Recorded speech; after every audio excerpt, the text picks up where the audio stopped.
سروېګانو ښودلې ده چې په دنیا کې میلیونونو او خلکو چې په زلمیتوب او ځوانۍ کې کوم خیالات لیدلي په آینده ژوند کې هماغه خیالات په حقیقت باندې بدل شوي دي. یوازې دا نه بلکې په اوسني عصر کې اکثره میلیاردرانو په خپل ژوند کې یو وخت د مالداره کېدو خیالات لیدلي وو.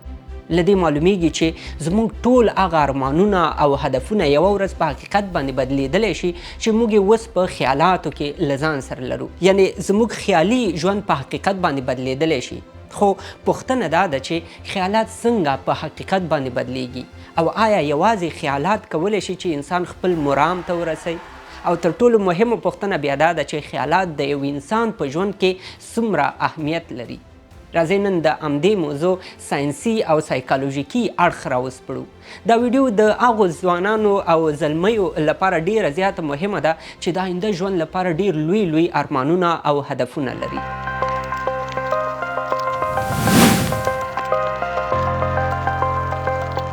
مونږ او تاسو همیشه له روانشناسانو یا سایکالوژیستانو نه اورېدلي دي چې مثبت فکر کول د انسان په ژوند باندې ډیر ښه تاثیرات لري.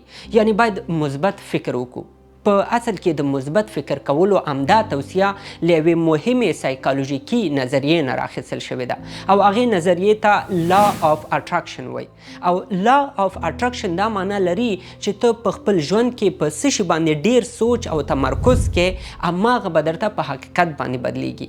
یعنی که ښه فکر کې ښه به در سره پیښیږي او که بد فکر کې نو بد به در سره پیښیږي. د لا آف اټراکشن په اړه له تیرو 100 کلونو راهیسې زرګونه کتابونه لیکل شوي دي لکه د سیکریټ چې دې کتاب همدا نظریه تر میلیونونو خلکو پورې ورسوله.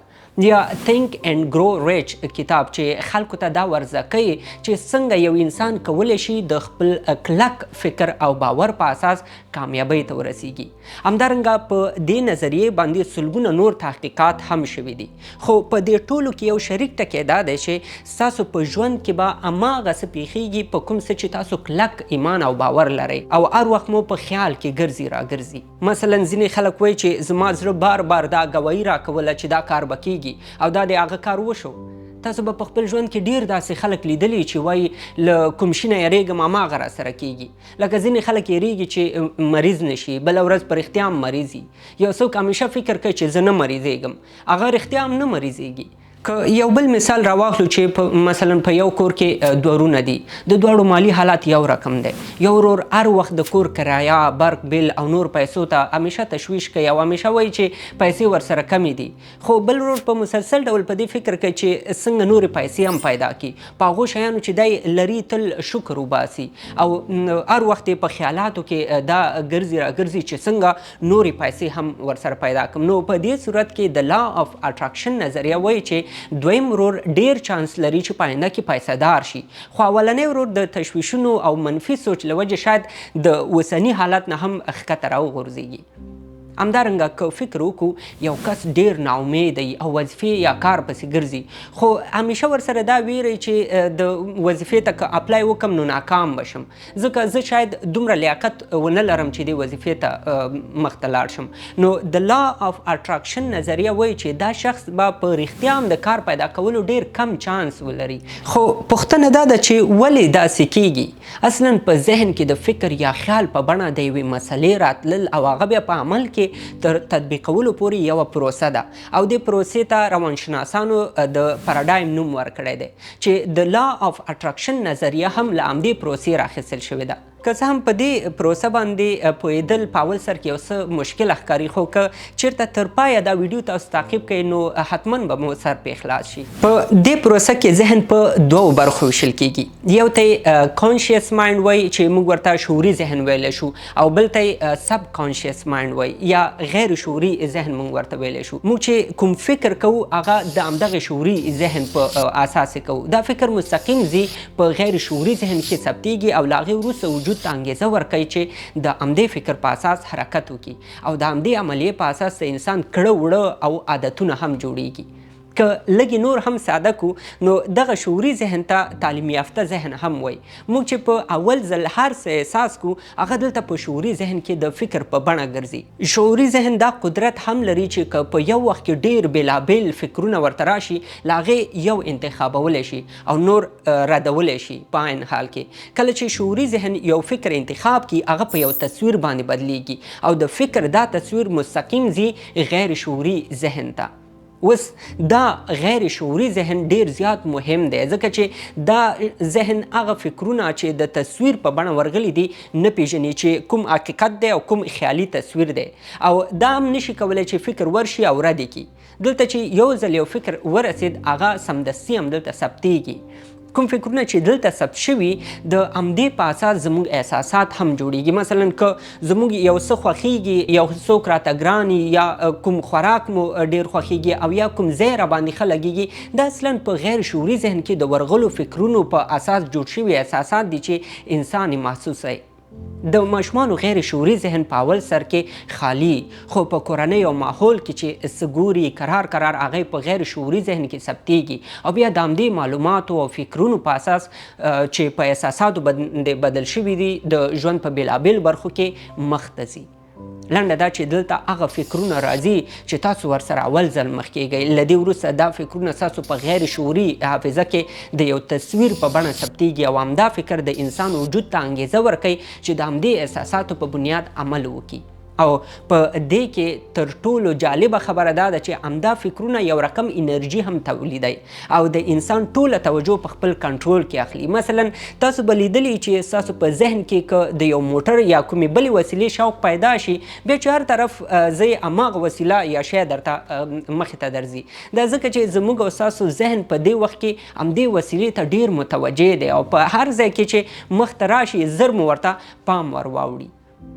نو دا ټوله پروسه د انسان د ارمانونو په پوره کېدو او یا نه پوره کېدو کې یو مهم رول ادا کوي. یوازې ارمانونه نه بلکې د یو تجار لپاره د خپل تجارت په کامیابولو کې، د یو محصل لپاره په پوهنتون کې، په یو اداره کې د یو کارمند، مدیر او رئیس، د ټولو لپاره دا ډیر زیات مهم رول ادا کولی شي. خو د دې پروسې په جریان کې یو لوی مشکل پیدا کېدی شي چې له وجې ډیر خلک خپلو ارمانونو او هدفونو ته نشي رسېدلی او هغه دا چې که چیرته په شعوري ذهن کې یو فکر موجودي او په غیر شعوري ذهن کې بیا بل فکر موجودي نو دا فکر هیڅکله وجود ته د عمل لپاره انګیزه نشي ورکولی.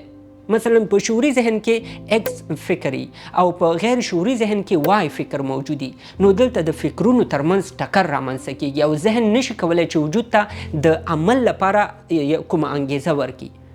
راځئ یو عملی مثال راواخلو. که چیرته یو کس په غیر شعوري ذهن کې دا ثبت کړي چې زه به په آینده کې ډاکټر جوړیږم، خو په شعوري ذهن کې هر وخت د انجینرۍ په اړه خیالات او فکرونه ورته راځي، نو په دې حالات کې غیر شعوري ذهن نشي کولی چې وجود ته انګیزه ورکړي چې د ډاکټرۍ ارمان د پوره کېدو په طرف حرکت وکړي. او په همدې خاطر ډیر انسانان خپلو ارمانونو ته نه رسیږي ځکه چې ارمان د یو څه کوي خو په خیالاتو کې بل څه ګرځي راګرځي. همدارنګه که چیرته یو کس غواړي په آینده کې انجینر شي، هغه په غیر شعوري ذهن کې دا ثبت کړي چې زه به په آینده کې انجینر جوړیږم او هر سهار چې پاسیږي خپل شعوري ذهن ته د انجینرۍ په اړه یو فکر ور اچوي، له ځان سره بیا دا را یادوي او د انجینرۍ په اړه مطالعه کوي. نو غیر شعوري ذهن په همدې وخت کې وجود ته انګیزه ورکوي چې د انجینرۍ د ارمان د پوره کېدو په طرف حرکت وکړي. له دې وروسته انسان له هماغو خلکو سره مخ کېږي چې انجینري مسلک دی، هماغه کتابونه او معلوماتو سره هم مخ کېږي چې د انجینرۍ په اړه لیکل شوي دي او دا پروسه چې بیا څومره تکراریږي د انسان باور په هماغه ارمان باندې لا پخېږي او قرار خپل ارمان او هدف ته رسیږي. که تاسو په دنیا کې د ډیرو مشهورو خلکو تیر شوی ژوند مطالعه کوئ نو تاسو ته به حتما داسې نښې نښانې ښکاره شي چې هغوی خپل ارمان ته د رسیدو لپاره دا عمل څومره ډیر تکرار کړی دی. زموږ د کرکټ ستوری راشد خان ښه مثال دی. د هغه مور غوښتل چې راشد خان ډاکټر شي، خو د راشد خان علاقه له کرکټ سره وه او ارمان یې لاره چې یوه ورځ به په نړیوال کرکټ کې لوبیږي. هغه به هره ورځ له بیټ او بال سره شروع کول او له مکتب وروسته به یې تر ناوخته خپل کرکټ کو. په خوبونو کې به یې کرکټ لیده، خپل ټول سوچ او خیالات یې کرکټ ته وقف کړي وو. نو له دې معلومیږي چې راشد خان په خپل غیر شعوري ذهن کې دا ثبت کړي وه چې یوه ورځ به په د دنیا په سطحه یو سټار جوړیږي. خو په غیر شعوري ذهن کې به هره ورځ د دې لپاره په نوو فکرونو باندې کار هم کوو، زحمت به ایست، لوږه، تند او هر ډول سختي به یې په ځان باندې زغمل او تېروله، نو بالاخره خپل دې هدف ته ورسېده. نو په همدې خاطر د لا اف اټراکشن د نظریې متخصصینو د دې نظریې د تطبیق لپاره یو چوکاټ جوړ کړی دی چې په هغې کې 3 مهم ټکي دي: آسک، بلیو او ریسیو. دوی وایي ته باید اول غوښتنه وکړې، هغه څه په واضح ټکو او مشخص ډول وغواړه چې ته یې ارمان لرې. مثلا ووایه چې غواړم $1,000,000 وګټم. دا ارمان ځان سره ولیکه او فوکس په دې وکړه چې دا پیسې ما ته رارسیږي. دوی وایي په خپل ارمان کې صداقت او په واضح شکل یې بیانول کائناتو ته دا سیګنال ورکوي چې ستا ارمان ستا خوا ته متوجه شي. په دویم قدم کې په دې باندې ټینګه عقیده ولره چې هغه څه تا غوښتي دي حتما به یې ترلاسه کوې، او په دې کې باید ستا فکرونه، احساسات او اعمال ټول په شریکه دا باور ولري. دوی وایي ځان سره داسې فرض کا چې دا $1,000,000 وختي ستا لاس ته راغلي دي. خیالاتو کې داسې تصورات جوړ کړه چې دا پیسې ستا په جیب کې پرتې دي. دا اوس په دې خیالاتو کې که کوم شک مخې ته درځي یا منفي سوچونه درته درځي، نو هغه لرې که او په ځای مثبت سوچونه وکړه.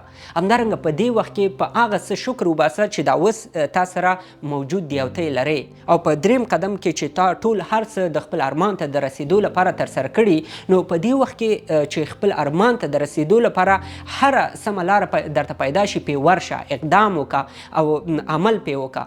شاید دا لاره هغسې نه وي چې کومې تا په خیالاتو کې لیدلي، خو حتما به یوه لاره درته پرانیستل شوي. نو په همدې خاطر د لا اف اټراکشن متخصصین باور لري چې کائنات ستا غوښتنه اوري. کله چې ستا عقیده په دې ارمان او غوښتنه باندې پخی، نو کائنات ستا د همدې کلکې عقیدې سیګنالونه ستا تر ارمانه پورې رسوي او په همدې اساس ستا ارمان ستا په طرف راکش کېږي چې همدې ته د لا اف اټراکشن نظریه وایي. او دا هغه لاره ده چې په اساس یې په دنیا کې ډیر خلک خپلو ارمانونو ته رسېدلي دي. خو که چیرته دې نظریې ته د اسلام له نظره وکتل شي، نو موږ د خپلو ټولو ارمانونو د پوره کېدو لپاره له خدای جل جلاله نه دعا غواړو، او موږ په دې کلکه عقیده هم لرو چې خدای جل جلاله به زموږ دعاګانې قبلوي. همدا وجه ده هغه دعاګانې چې په رښتیني زړه او صداقت سره له خدای جل جلاله نه غوښتل شوي حتما قبلیږي. نو راځو اخیری مسئلې ته، او هغه دا چې که چیرته غواړو په ژوند کې یو څه ترلاسه کړو یا خپل ارمان ته ورسیږو، اول باید په خپلو خیالاتو باندې غور وکړو چې زموږ په خیالاتو کې څه ګرځي. که زموږ ارمان یو شی او خیالات مو بل شی، نو سمدستي باید په دې کار وکړو چې څنګه خپل خیالات له ارمانونو سره یو شان کړو. کله چې خیالات او ارمانونه یو شان شول، ارمان په خپله په غیر شعوري ذهن کې ثبتیږي. له دې سره په مستقیم ډول زموږ غیر شعوري ذهن کې چې کوم ارمان پروت دی، هغه زموږ عادتونه او چلندونه هم په خپل کنټرول کې اخلي. هغو کارونو ته مو ورمخته کوي چې زموږ له ارمان سره تړلي دي، او په همدې شکل د انسان هغه خیالات چې هره ورځ ګوري بالاخره په حقیقت باندې بدل شي. دا وه زموږ د دې اونۍ خپرونه. ستاسو له ملګرتیا مننه. تر بلې خپرونې د الله په امان.